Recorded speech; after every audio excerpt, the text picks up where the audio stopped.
abonne-toi et mets-moi un gros like.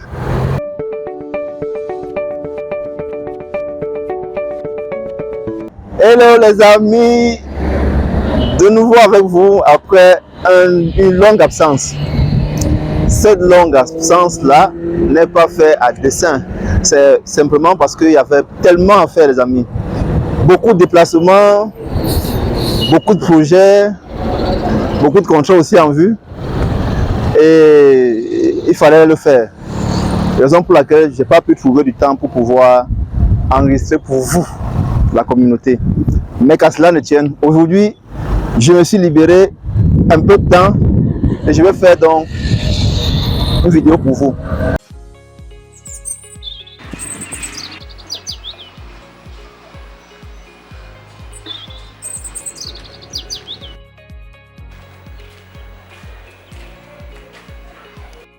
Oh mon frère, la pompe de mon fourrage est tombée au fond du trou. Je ne sais comment faire pour la retirer. Ouais ma soeur, même chez moi, depuis nous n'avons plus d'eau à la maison. Parce que le technicien en voulant sortir la pompe, elle a coincé à l'intérieur. Vraiment je suis dépassé. Ah ça? Et comment allons-nous faire? Contactez Opure pour tous en Afrique. Nous avons la solution révolutionnaire grâce à la combinaison de notre vidéo caméra d'injection de forage et un outil d'extraction de dernière génération. Nous vous apportons satisfaction à coup sûr où que vous soyez en Afrique. Pour plus d'informations, contactez-nous dès maintenant au plus 237 695 87 38 62 ou par WhatsApp plus 237 654 32 18 49. Opure pour tous en Afrique, nous donnons de l'eau, nous donnons la vie. Nous donnons la vie. Aujourd'hui, nous allons parler de quelque chose qui est vital. Vital, important, crucial. Il n'y a pas meilleur mot que ça en fait. Parce que nous sommes en train d'entrer en pleine saison sèche en Afrique centrale, ou bien on va dire en Afrique subsaharienne majoritairement. Nous entrons en pleine saison sèche. Et vous savez, lorsqu'on entre en pleine saison sèche, c'est l'opportunité pour que les gens exécutent leur forage d'eau, les gens réalisent leur puits d'eau aménagé, les gens essaient de créer leur source d'eau potable, simplement. Et donc, c'est pour cela que nous sommes en train de constater une vague de plusieurs personnes qui se lancent dans le métier, qui se jettent dans la bataille. Je sais, c'est normal. Tout le monde doit se battre pour pouvoir gagner sa vie. Tout le monde doit se battre pour gagner sa vie. C'est la raison pour laquelle je veux attirer l'attention de tous ceux qui se lancent dans le métier de forage d'eau. Oui, tous ceux qui se lancent dans le métier de forage d'eau. Aujourd'hui, je vais partager avec vous 5 erreurs fatales à ne pas commettre. Je dis bien 5 erreurs fatales à ne pas commettre si tu es en train de vouloir te lancer dans ce business-là. Suis la vidéo jusqu'à la fin. Le 3e et le 4e critère, ces erreurs fatales-là sont dangereusement dangereux. Donc, suis la vidéo jusqu'à la fin. La première erreur fatale à ne pas commettre, les amis, c'est d'entrer dans le business parce qu'on a faim. Si vous entrez dans le business parce que vous avez faim, c'est très dangereux. C'est très dangereux, les amis. Ça risque de faire mal. Je vais vous donner un exemple. Je vais vous donner un exemple parce que la meilleure manière d'illustrer mes propos, bien d'illustrer les propos, ce sont des exemples. Parce que les exemples, ce sont des faits. Nous avons exécuté il y a de cela 2 semaines le forage d'un de nos clients. Et au cours de la réalisation du forage, nous avons fait un premier puits qui n'a pas été très productif. C'est ce qu'on appelle souvent un forage négatif mais alimenté. Donc, le premier puits n'a pas été très productif. En conclusion, donc, nous devons faire un 2e puits. Et qu'est-ce que nous avons donc fait? Nous avons contacté un autre collègue, géophysicien qui est venu. Il a refait l'étude du sol. Bon, maintenant, il a refait l'étude du sol et on a refait un deuxième puits. Ce puits-là, maintenant, est concluant. Mais tenez-vous tranquille, nous n'avons rien demandé à notre client. Pourquoi? Parce que nous ne sommes pas dans ce métier, parce que nous avons faim. Le client n'a pas contacté un individu. Les amis, excusez-moi, je vais devoir couper un peu pour quelques minutes, parce qu'on vient de vivre quelque chose qui est simplement, comment je vais appeler ça, scandaleux en fait. C'est à l'image de notre pays. C'est à l'image du fonctionnement du pays en fait. Tout juste là, on était en train d'enregistrer et nous avons garé juste là à côté où on est en train d'enregistrer. Et là, on vient directement nous saboter. Saboter, ça veut dire quoi en fait? On est venu porter le véhicule pour amener en fourrière. Donc là, juste là, on m'a demandé de l'argent. Je n'ai pas accepté de donner. Et on est parti en fourrière avec. Je suis allé en fourrière. J'ai payé, on m'a donné un reçu. Vous voyez? Le niveau de... Bon, ils m'ont dit que j'ai stationné où il ne fallait pas stationner, mais j'ai stationné où tu pouvais garer en fait, puisqu'il n'y a rien qui enfreint, qui t'empêche de garer là, et tu ne nuis à personne. L'espace est tout libre. On m'a rappelé là-bas qu'on avait écrit uniquement réservé aux bus et aux taxis. Mais il est libre l'endroit, il est libre. Et je suis juste là pour quelques minutes. Donc voilà la réalité du pays. Et on comprend bien pourquoi est-ce que les gens qui arrivent de l'autre côté ne veulent plus revenir. C'est à cause de ça. Mais bon, c'est le game les amis, c'est le game. Si tu décides de jouer, il faut jouer à fond. Donc je reviens donc à notre vidéo. Si tu as faim, n'aime pas dans le métier, ça c'est la première erreur fatale. Ne viens pas dans le métier pour te servir. Viens dans le métier pour servir la communauté.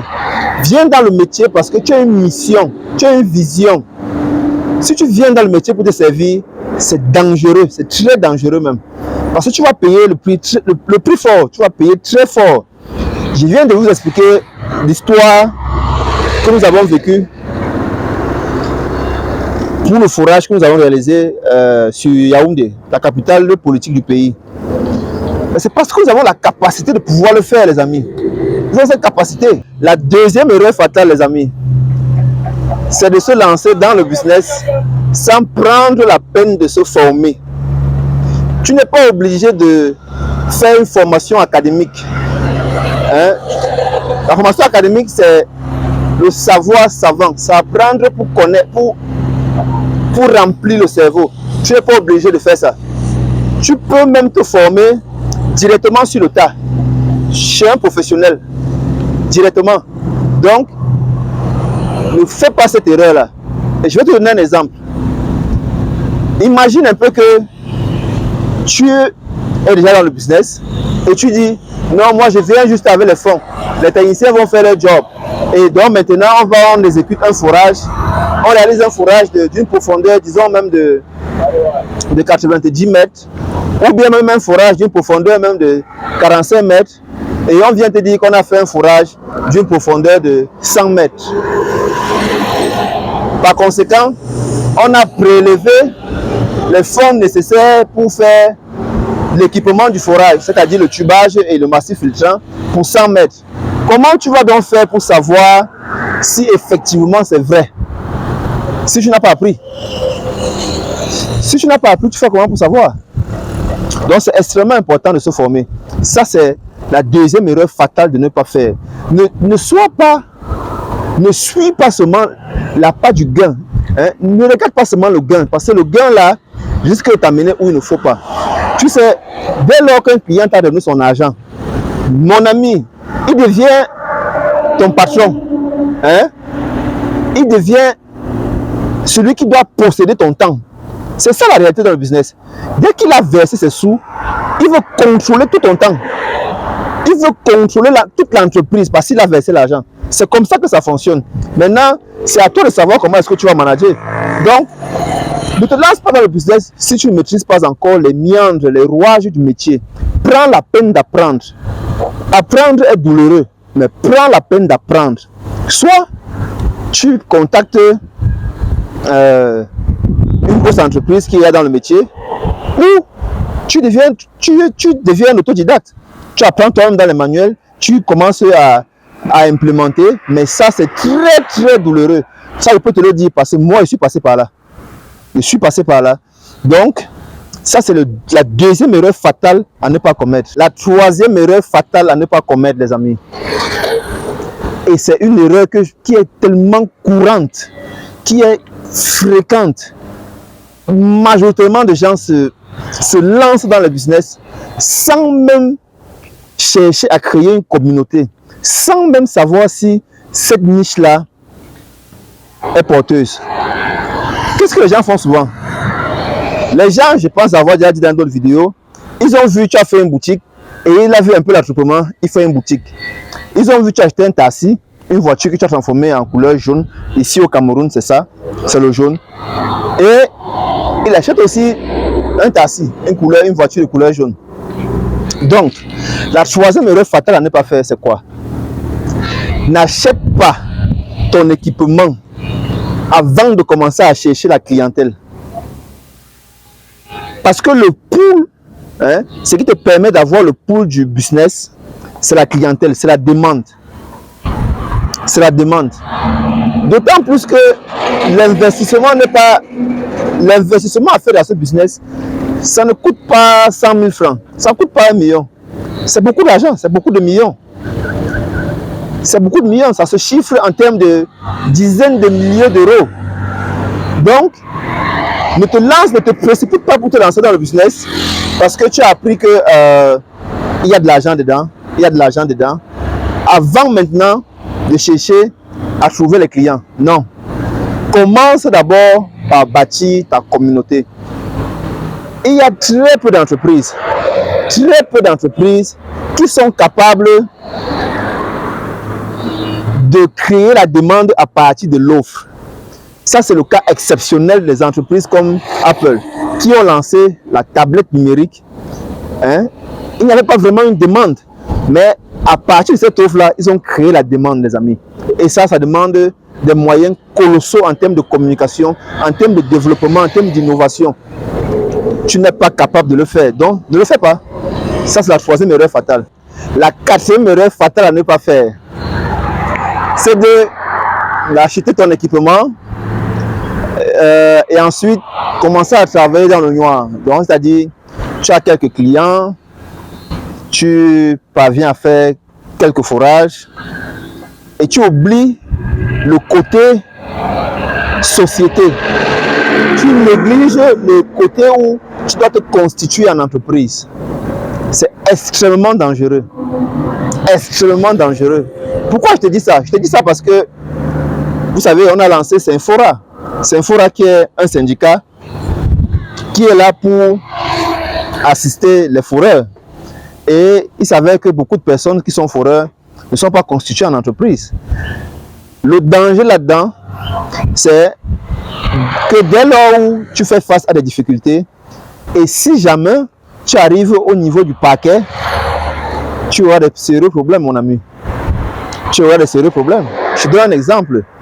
Lorsqu'on va vouloir, si un client est mécontent et qu'il veut porter plainte, il ne porte pas plainte à l'entreprise, il porte plainte à l'individu. L'individu, c'est une personne physique. L'entreprise, c'est une personne morale. C'est-à-dire, l'entreprise peut se faire représenter. Tu peux être le patron d'entreprise, mais ce n'est pas toi le directeur. Donc, ne fais pas cette erreur-là. Le cinquième critère et le dernier, c'est de ne travailler que où c'est facile. Ne cherchez que la facilité. Qu'est-ce que j'entends par ne chercher que la facilité? Tu as investi dans un équipement pour le forage à la boue. Ça, c'est ce qui est le plus accessible. Et tu ne cherches à travailler que sur des sols sédimentaires. Je donne un cas. Pour ceux qui sont ici, dans ce pays ici, où je suis présentement, le sol sédimentaire, il n'y en a pas beaucoup. Au Cameroun, c'est pratiquement 80%. 80% des sols sont le sol clair rocheux. Donc, les 20% restants, plein de forêts sont là-bas et ils se bousculent. Ils se bousculent, ils se bousculent. Et les 80% appartiennent à qui? Aux expatriés. Aux expatriés, les gars se font du beurre. Mais ils ne se font pas du beurre parce qu'ils sont plus intelligents que nous. Non. Ils se font du beurre parce qu'ils ont investi plus que nous. Parce que la majorité des expatriés ont des ateliers. Cependant, il y a une autre manière de pouvoir travailler aussi sur des socles rocheux, même si vous n'avez pas l'atelier. Et c'est ce moyen-là que Opus pour tous est en train de développer pour pouvoir baisser drastiquement les coûts. Tout à l'heure, on a fait un petit enregistrement pour vous montrer notre carotteuse. La carotteuse nous permet de travailler dans les socles rocheux. Avec la carotteuse, on pose dans les socles rocheux sans avoir investi des centaines de millions comme nos frères expatriés le font dans les ateliers. Donc, si toi tu veux que ton activité soit pérenne, ne te focalise pas seulement où c'est sédimentaire parce que tu veux ce qui est facile. Parce qu'en te focalisant où c'est sédimentaire, vous êtes nombreux qui veulent ce qui est facile. La concurrence devient rude et les coûts chutent. Les coûts chutent. Tu vas te retrouver en train d'accepter des fourrages où tu ne gagnes rien. Absolument rien. Je te donne un cas. Et ce cas-là, je vais développer cela dans une prochaine vidéo. Imagine un peu. Dans les sols sédimentaires, tu vas faire un forage ou bien ici au Cameroun, communément les coûts dans les sols sédimentaires, c'est entre 1 500 000, 1 700 000, 1 200 000. Prenons le minimum, parce que c'est ça que les clients cherchent le plus souvent, le minimum du coût. Et tu te retrouves en train de devoir faire 90 mètres de profondeur à 1 200 000 francs. Vous savez, dans le sédimentaire, on fait ce qu'on appelle le tubage complet. Donc, sachant que un tubage avec massif, tu te retrouves autour de... Pour 90 mètres, ça te fait 30 tuyaux. 30 tuyaux multipliés par 30 000 francs qui, on va dire, qui équivaut au coût de l'équipement du forage. Ça te fait 90 mètres fois 30 000. 90 mètres. Tu as 30 tuyaux.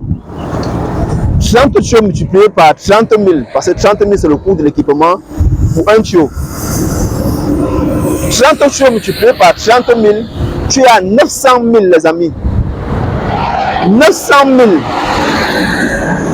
1 200 000 moins 900 000. Il te reste combien? Il te reste 300 000. Tu as travaillé pour rien. Pour rien. Tu as travaillé pour rien, mon ami. Donc ne cherche pas simplement où c'est facile. Parce que là où c'est facile, la concurrence est rude et les gens sabotent les prix et à la fin, tu ne gagnes rien du tout. Tu travailles pour rien. Plein d'entrepreneurs sont dans ce cas-là. Ils font leur business, ça ne leur rapporte rien. Ils disent qu'ils sont entrepreneurs, mais ils sont là, ils stagnent, ils ne bougent pas. Ne sois pas cela, mon ami. Ne sois pas de cela. Voilà ce que je voulais partager avec toi aujourd'hui. Aujourd'hui, c'est une journée extra.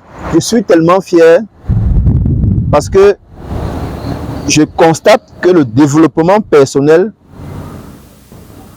a son effet sur moi, a un impact considérable sur moi en termes de résilience, les amis. Je vous ai dit, la meilleure manière d'affronter la vie, c'est d'être comme l'eau. Soyez résilient. Quelle que soit la claque que tu reçois, sois résilient. Sois comme l'eau. L'eau trouve toujours son chemin. Malgré ce que nous venons de vivre là maintenant, tout à l'heure là, je viens d'enregistrer, j'ai bien enregistré et je vais partager encore avec toi une nouvelle vidéo sur un thème extrêmement important si tu veux te lancer dans le business de forage d'eau. C'était Constantin Salonia. Abonne-toi et mets-moi un gros like. À la prochaine vidéo.